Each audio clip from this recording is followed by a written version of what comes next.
Over thinking. आज से कुछ टाइम पहले ये मेरी ज़िंदगी की सबसे बड़ी प्रॉब्लम थी। ये प्रॉब्लम है मुझे जब रियलाइज़ होता था जब मुझे कोई काम फोकस के साथ करना होता था। उस टाइम पर मेरे दिमाग में हर बात घूमती थी बजाय जो काम करना है उसके।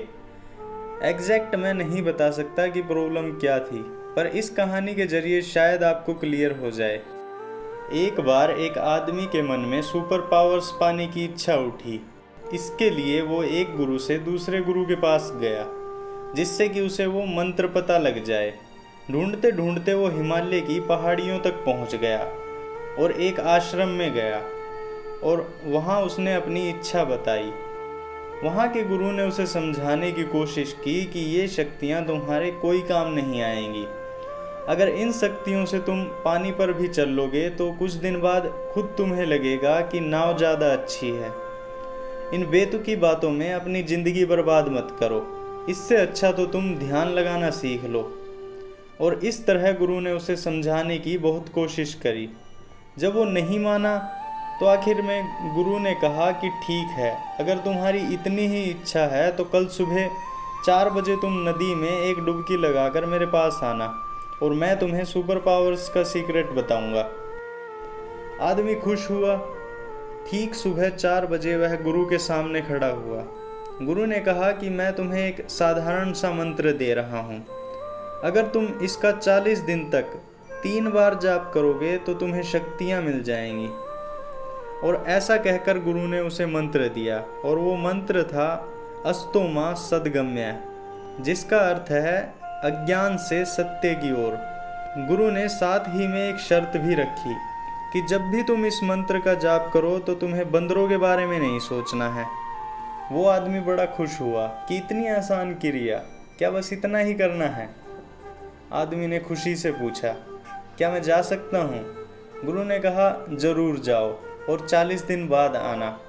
वो आदमी चला गया और रास्ते में सोचता रहा कि वो गुरु कितना बेवकूफ़ था जो उसने मुझे अपने सारे राज बता दिए बिना कोई पैसा लिए, और उसने मुझे कहा कि बंदरों के बारे में नहीं सोचना। भला मैं क्यों सोचूंगा बंदरों के बारे में? पहाड़ों से नीचे उतरकर वह गंगा किनारे पहुंचा, एक डुबकी लगाई और मंत्र जाप करना शुरू किया। जैसे ही उसने बोला अस्तो माँ, और एक विचार बंदर का आया। वो जब भी मंत्र बोलना शुरू करता तभी उसके दिमाग में बंदर आ जाते। 1 हफ्ते की लगातार मेहनत के बाद अब उसे मंत्र की कोई ज़रूरत नहीं थी।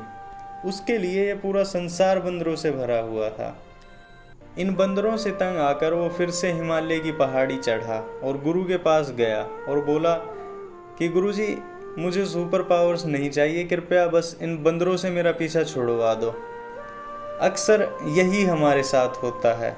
जब हम अपने आप से कहते हैं कि हमें ये नहीं सोचना है तो हमारा माइंड बड़ी सटीकता से सिर्फ उसी के बारे में ही सोचता है।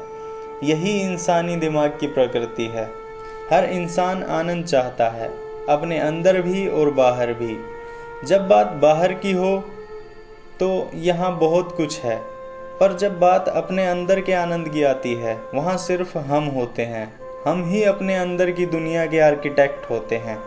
पर दिक्कत यह है कि हमें पता ही नहीं होता, वरना भला कौन अपने भीतर दुख पैदा करना चाहेगा। एक आंतरिक मौलिक अधिकार जो हम सबके पास है वो है हम कुछ भी सोच सकते हैं। फिर कुछ ऐसा जो हमें खुशी दे, सोचने से हमें कौन रोकता है? समस्या ये है कि हमारा दिमाग हमसे इंस्ट्रक्शंस ही नहीं लेता है।